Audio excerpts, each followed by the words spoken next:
இந்த கொள்கை ரீதியான திமுக வந்துட்டு பாஜகவை எந்த விதத்தில் ஆதரிச்சாலும் சரி, அது திமுகவுடைய மூடுவிடாக்கு தான் இதாகும். அந்த பில்லை பாஸ் பண்ணி கொடுத்துட்ட உடனே, அந்த ரீஆர்கனைசேஷன் கமிட்டி கொடுத்துட்ட உடனே, கமிஷனுக்கு நாட்டு கமிட்டி கமிஷன் அந்த ஆணையத்தை கொடுத்துட்ட உடனே அதனுடைய முடிவை மறுபடியும் நீங்கள் கோர்ட்டில் போய் சேலஞ்ச் பண்ண முடியாது. மராட்டியம் அதிகமாகும், குஜராத் அதிகமாகும், ராஜஸ்தான் அதிகமாகும், ஹரியானா அதிகமாகும், உத்தரகாண்ட் அதிகமாகும், உத்தரப்பிரதேசம் அதிகமாகும், மத்திய பிரதேசம் அதிகமாகும், பீகார் அதிகமாகும், அஸ்ஸாம் அதிகமாகும்.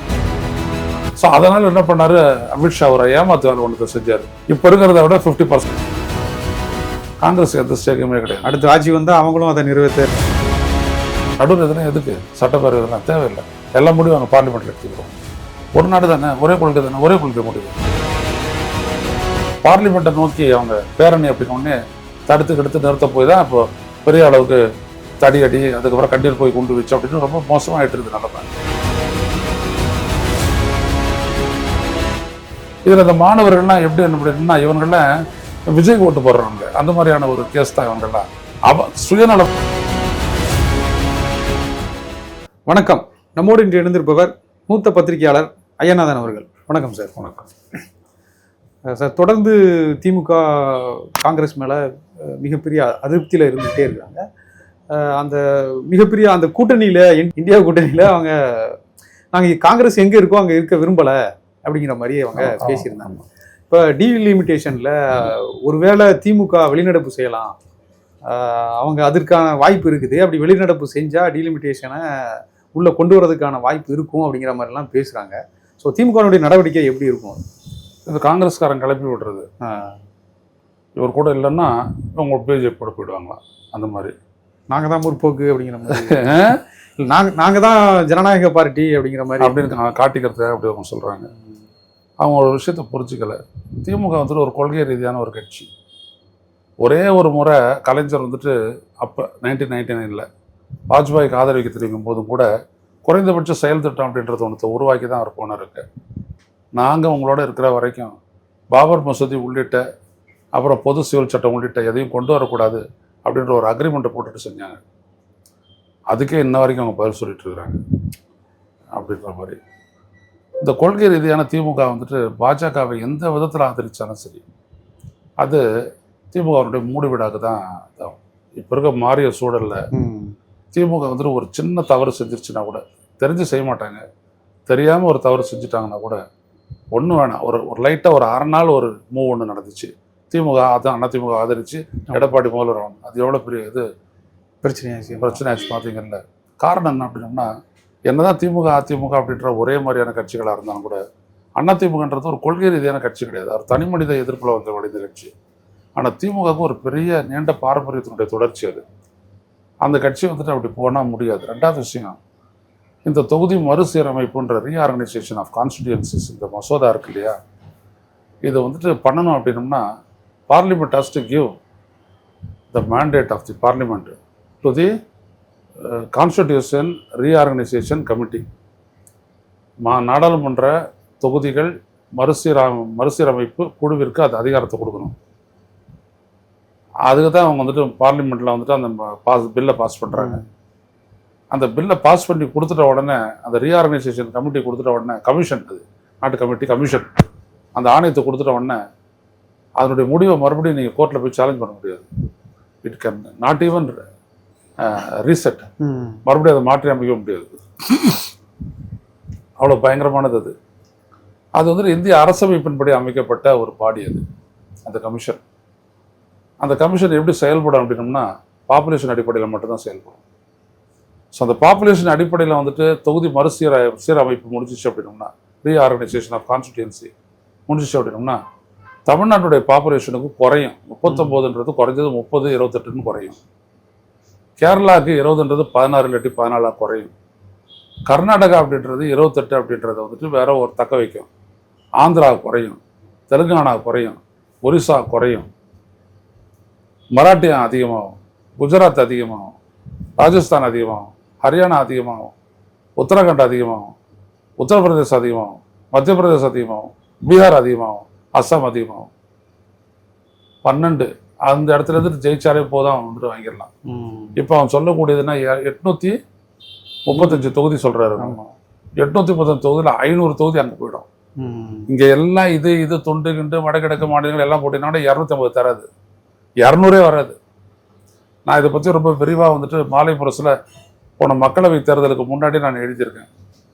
நான் எதை வச்சு எழுதுனேன் அப்படின்னோம்னா, அப்போ இந்த சட்டமன்றத்திலேயே இந்த ரீஆர்கனைசேஷனுக்கு எதிராக ஸ்டாலின் பேசினார். ஸோ இவங்கெல்லாம் மறந்துட்டு இருப்பாங்க. அவர் பேசும்போது இப்போ கூட ரீஆர்கனைசேஷன் மசோதா வந்தபோது மக்களவை இது சட்டப்பேரவை தேர்தல் அப்போ வந்துச்சு, தமிழ்நாடு சட்டப்பேரவை தேர்தல். ஸ்டாலின் தான் அதை பெருசாக்கினார். நல்லா உங்களுக்கு தெரியும். ஸ்டாலின் தான் பெருசாக்கி முடிஞ்சு அவங்க தான் லீடில் நின்னாங்க. அங்கே கனிமொழி எம்பி பேசுறது தான் இன்றைக்கி வந்துட்டு ரொம்ப பிரமாதமான பேச்சு. அது அப்படியே பேசுனாங்க. ஏன் அப்படின்னா தமிழ்நாடு வஞ்சிக்கப்படும், கேரளா வஞ்சிக்கப்படும், கர்நாடகா, ஆந்திரா, தெலுங்கானா எல்லாம் போடும். அப்புறம் ஏற்கனவே நம்மளுடைய ஆதரவு இல்லாத தான் அவங்க செய்கிறாங்க. இப்போ உதாரணத்துக்கு இவிஎம் வச்சு அவங்க ஜெயிச்சு விட்டு அங்கேருந்தே அவங்க வந்துட்டு முடிச்சிட்டாங்க. நீங்கள் நான் கொடுத்த இவிஎம் புக்கு பார்த்தீங்கன்னா தெரியும். அதனால் இப்போ பார்த்தீங்க அப்படின்னா ஃபுல் மெஜாரிட்டி அங்கேருந்தே அவங்க பெற்றுட்டாங்கன்னா தென் மாநிலங்களை மதிக்கிறதுக்கான அடிப்படையே இல்லை. ஸோ அதனால் என்ன பண்ணார் அமித்ஷா, ஒரு ஏமாத்து வேலை ஒன்றத்தை செஞ்சார். இப்போ இருக்கிறத விட 50% எல்லாருக்கும் கூட்டிடலாம் ஒரே மாதிரி அப்படிலாம் சொன்னார். அதுக்கெல்லாம் வந்துட்டு அந்த கமிஷனில் இடமே இல்லை. அதுக்கு ஒரே அடிப்படை தான் பாப்புலேஷனை குறைச்ச நாடு தமிழ்நாடு, கேரளா, கர்நாடகா இந்த மாதிரி மாநிலங்கள். பாப்புலேஷன் வந்துட்டு குறையாத போயிருக்கக்கூடிய மாநிலங்கள் வந்துட்டு உத்தரப்பிரதேசம், மத்திய பிரதேசம், ராஜஸ்தான், பீகார் இந்த மாதிரி மாநிலங்கள். அப்போ அவங்களுக்கு அதிகமாகவும் நம்மளுக்கு குறைய போயிடும். அப்புறம் என்ன பண்ணுவீங்க நீங்கள்? ஸோ இது நம்மளுக்கு அட்வர்ஸாக போகுன்றதுனால தான் திமுக உட்பட எல்லா கட்சியிலும் எதிர்த்தாங்க. ஸோ அதை காங்கிரஸும் சேர்ந்து நின்று எதிர்த்துச்சு. காங்கிரஸுக்கு இதில் எந்த விதமான ஸ்டேக்குமே கிடையாது. திமுகவுக்கு இருக்கிற மாதிரி, கம்யூனிஸ்டுகளுக்கு இருக்கிற மாதிரி, தெலுங்குதாஸுக்கு இருக்கிற மாதிரி காங்கிரஸுக்கு எந்த ஸ்டேக்குமே கிடையாது. அடுத்த ஆட்சி வந்து அவங்களும் அதை நிறைவேற்ற அதனால அவங்களுக்கு எதுவுமே கிடையாது, பாதகமே கிடையாது. அதனால அவங்க என்ன பண்றாங்க, இப்படி கிளப்பி விடுறாங்க. திமுக இதை ஆதரிக்க போது வெளிநடப்பு செய்ய போறாங்க அப்படின்னு. அதனால கிடையாது. போன முறையே அவங்க என்ன பண்ணாங்க, ஒரு கேமஃபிளாஜ் பண்ணி தான் கொண்டாந்தாங்க வேற ஒரு ரூபத்தில். மகளிருக்கான இடஒதுக்கீடு கொடுக்கறதுக்காக நாங்கள் இதை நிறைவேற்றுறோம் அப்படின்னு. அதுதான் கனிமொழி எடுத்து போச்சு. அது ஏற்கனவே நிறைவேற்றிட்டோம். இன்றைக்கி நீங்கள் கொடுக்கலாம், எந்த விதமான சட்ட ரீதியான தடை இல்லை அப்படின்றத அவங்க நாடாளுமன்றத்தில் மக்களவையிலேயே பிரமாதமாக பேசுகிறாங்க. அது எனவே இது உண்மை என்ன அப்படின்னோம்னா, இது பண்ணிட்டீங்க அப்படின்னோம்னா ஆக்சுவலாக முதல்ல தமிழ்நாடு, கேரளா, கர்நாடகா, ஆந்திரா பாதிக்கப்படுதுன்றதை விட இந்தியாவோட யூனிட்டி பாதிக்கப்படும். நமக்கு எதுவுமே இருக்காது. இல்லை, இப்போ அதிமுகவில் உள்ளவங்கெல்லாம் 2029 ஒரே நாடு ஒரே தேர்தல் வந்துடும், ஒரே மாதிரிலாம் அதிமுக இல்லை ஒரே நாடுகள்லாம் பேச ஆரம்பிக்கிறாங்க. இல்லை, ஆமாம், நம்ம தான் முதல்ல பேசுனது. ஒரே நாடு ஒரே தேர்தலை நோக்கி தான் அவங்க போகிறாங்களே. 2029 ஒரே நாடு ஒரே இல்லாட்டி விஜய் வர வச்சிருக்கிறாங்க அவங்க. இல்லை, அதான் ஆர்பி உதயகுமார் பேசும்போது அதான் சொல்லியிருந்தாரு. ஆமாம், ஒரே நாடு ஒரே தேர்தல் வரும். ஆமாம், அப்போ உங்க விஜய் ஆட்சியை கலைச்சிட்டு நாங்கள் ஆட்சிக்கு வந்துருவாங்கிற மாதிரி பேசுறாரு. இல்லை, அவர்லாம் வர முடியாது. ஒரே நாடு ஒரே ஆட்சி, ஒரே நாடு ஒரே தேர்தல் அப்படின்னு ஏன் சொல்கிறாங்க அப்படின்னா, ஒரு வழியாக தேர்தல் நடத்தி அதுக்கப்புறம் தேர்தல் கிடையாது.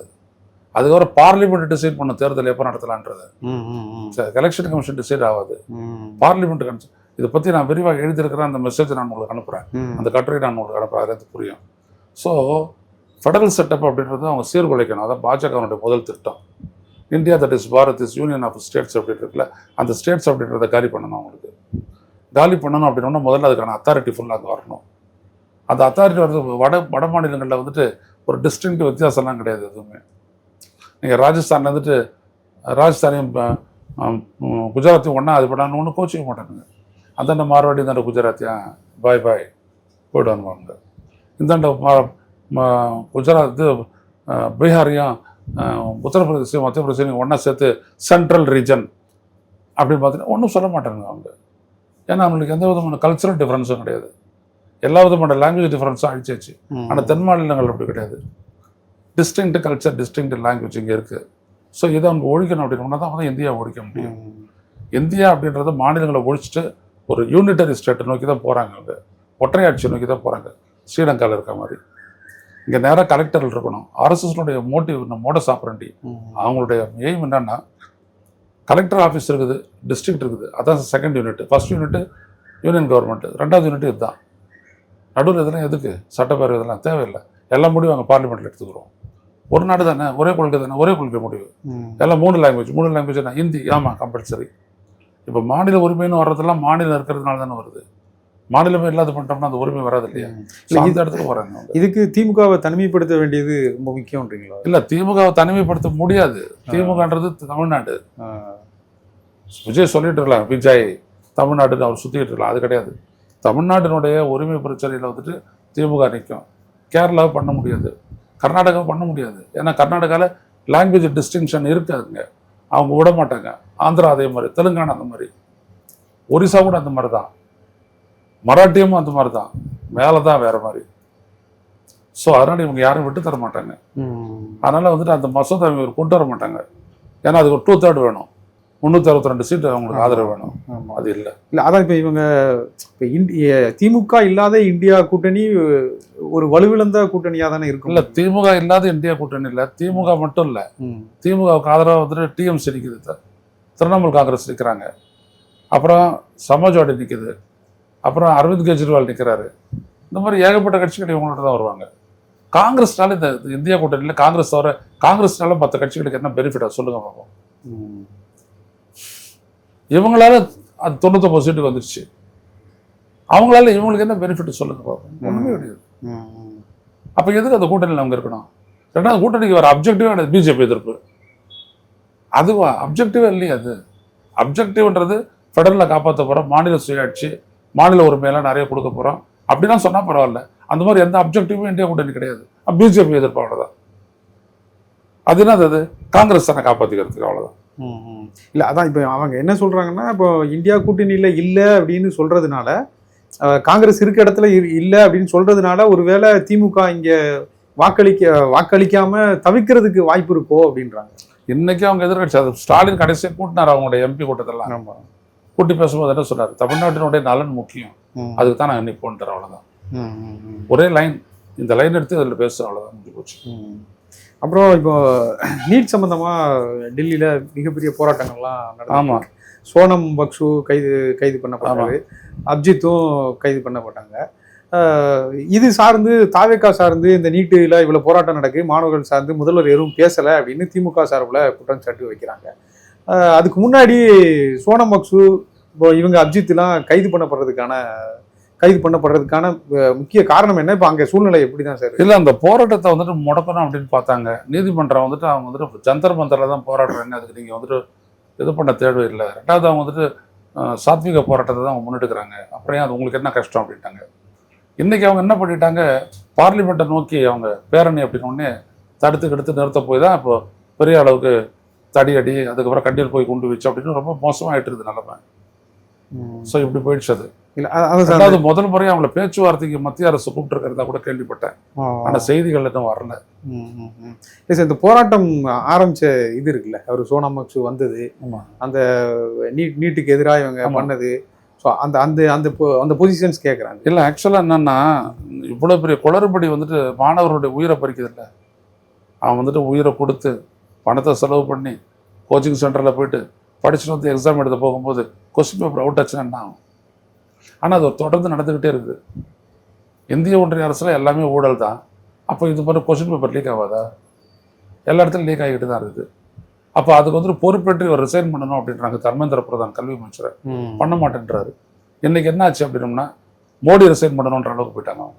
இப்போ அதில் 3 கோடிக்கு மேலே மெம்பர்ஸ் வந்துட்டாங்க, அதுக்கு ஆதரவாளர்கள் வந்துட்டாங்க. அப்போ அவங்கள என்ன பண்ண முடியும் இங்கே? ஸோ இப்படி போகுது. ஆனால் உண்மையில் என்ன அப்படின்னோம்னா, அவங்க என்ன சொல்லியிருக்கணும் அப்படின்னோம்னா, நீட்டு தேர்வு ஒழின்னு சொல்லணும். ரத்து பண்ண நீட்டு தேர்வு அப்படின்னோம்னா அது வேறு ஆங்கிளுக்கு போயிருக்கும், அது எல்லா மாநிலங்களும் வந்திருக்கும்.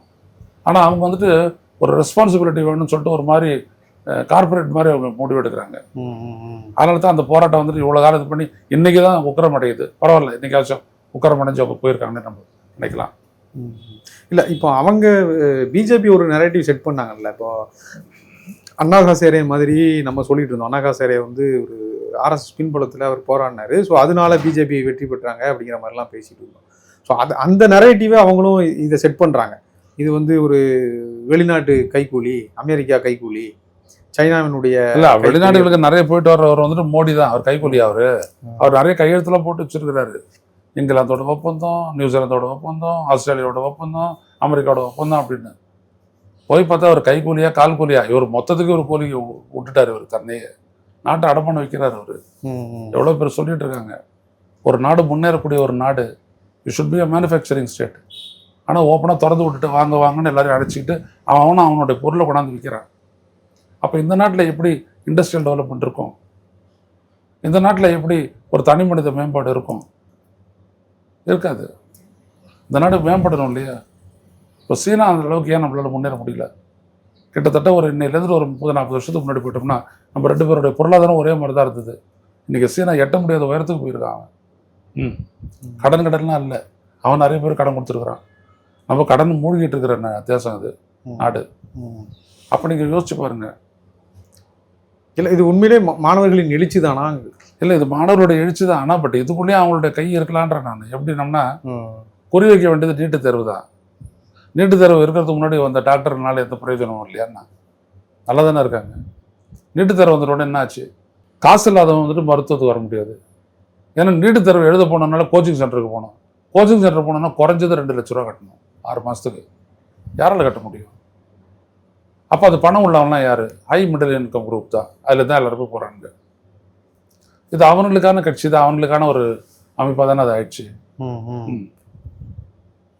அதனால இப்போ உள்ள பாலிடிக்ஸ் இருக்கலான்றீங்களா? அதுக்குள்ள இல்லை, அதனாலேயே இது வந்துட்டு இதனுடைய எய்ம் வந்துட்டு பிஜேபிக்கு வந்துட்டு ஒரு பெரிய த்ரெட் இல்லைன்றேன், அச்சுறுத்தல் இல்லைன்றேன். இவங்க வந்துட்டு நீட்டையே ஒழிக்கணும் அப்படின்னோம்னா அது அவங்களுக்கு பெரிய அச்சுறுத்தல். அது டார்கெட்டாக இருக்கும். அதுதான் அதான் டார்கெட்டாக இருக்கணும். நீட்டை ஒழிக்கணும், இவிஎம் ஒழிக்கணும், எல்லா விதமான நுழைவுத் தேர்வுகளையும் என்ட்ரன்ஸ் டெஸ்ட்டையும் ஒழிக்கணும். அப்படின்னாங்கன்னா அது நல்லா இருக்கு. தமிழ்நாடு மிகப்பெரிய அளவில் நீட்டு ஒழிப்பை முன்னெடுத்து நடத்திட்டே இருந்தாங்க. ஆமாம். இது ஏன் இங்கே கொஞ்சம் கூட எதிரொலிக்கல? ஏன்னா இப்போ கூட 2 மாணவர்கள் இறந்து போனாங்க. நம்ம வந்துட்டு நிறைய நம்ம தான் எதிர்க்கிறோம். இல்லை, இப்போ மாணவர்கள் மத்தியிலையோ இல்லை அரசாங்கமோ இல்லை, நம்ம மாணவர்கள் போராடவே மாட்டாங்க. ஜல்லிக்கட்டு போராட்டத்தை வந்துட்டு பார்த்தீங்க அப்படின்னா தமிழ் தேசிய கருத்து உள்ளவருங்க ஐடியாலஜிக்கலாக அவங்க முன்னெடுத்தாருங்க, வெற்றி பெற்றுச்சு. இதில் எங்கே எடுக்கிறது முன்னெடுக்கிறது? இதில் இந்த மாணவர்கள்லாம் எப்படி என்ன இவங்கெல்லாம் விஜய் ஓட்டு போடுறவங்க அந்த மாதிரியான ஒரு கேஸ் தான் இவங்கெல்லாம்.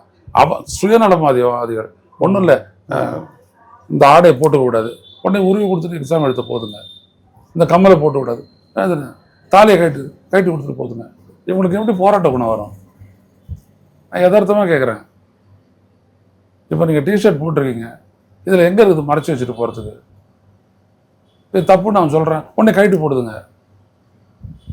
நீங்கள் பாருங்கள், எதுவுமே வந்துட்டு மேலே அந்த துப்பட்டா இல்லாத தான் போதுங்க எழுதுறதுக்கு. இதுக்காக யார் பேசுவா? கம்மல், தாலி, செயின் எல்லாத்தையும் அவுத்து கொடுக்குதுங்க சார். தாலி அங்கே கட்டி கொடுத்துட்டு இங்கே வந்துட்டு கல்யாணம் பண்ணிட்டு வந்துட்டு உடனே தாலியை அவுத்து கொடுத்துட்டு போதுங்க. அதை எப்படி கொண்டு வர முடியும்? எப்படி ஒத்துக்க முடியும்? முதல்ல சட்டக்கிட்டெல்லாம் கட் பண்ணான். இப்படி வந்து நான் ஃபுல்லாக கட் பண்ணேன் முதல்ல. நம்ம ஃபுல் ஹேண்டு போடக்கூடாது, நம்மளாம் எதிர்த்தோம். ஆனால் அப்போ பார்த்தீங்கன்னா குஜராத்லலாம் அந்த மாதிரி எதுவும் இல்லை, இங்கே பொது வெட்டிட்டு இருக்கிறான். அப்போ பொதுமக்கள் மத்தியில் பெரிய அளவில் போய் சேரலையே? இல்லை, பொதுமக்கள் இவ்வளோதான். நம்ம பொதுமக்களே, நம்ம பொதுமக்கள் வந்துட்டு ஊழல் எதிர்ப்புக்கும் துட்டு வாங்குவாங்க, ஊழல் எதிர்ப்புக்கும் ஓட்டு போடுவாங்க. நான் வீடு தேடி துட்டு கொடுத்தாலும் வாங்கி வச்சுக்கோங்க. 2 இவங்கள ஒன்றும் பண்ண முடியாது. நீங்கள் இவங்க போராட வரமாட்டாங்க. சரி, உங்களுடைய கருத்துக்களை மிக தெளிவாக முடிச்சதுக்கு ரொம்ப நன்றி.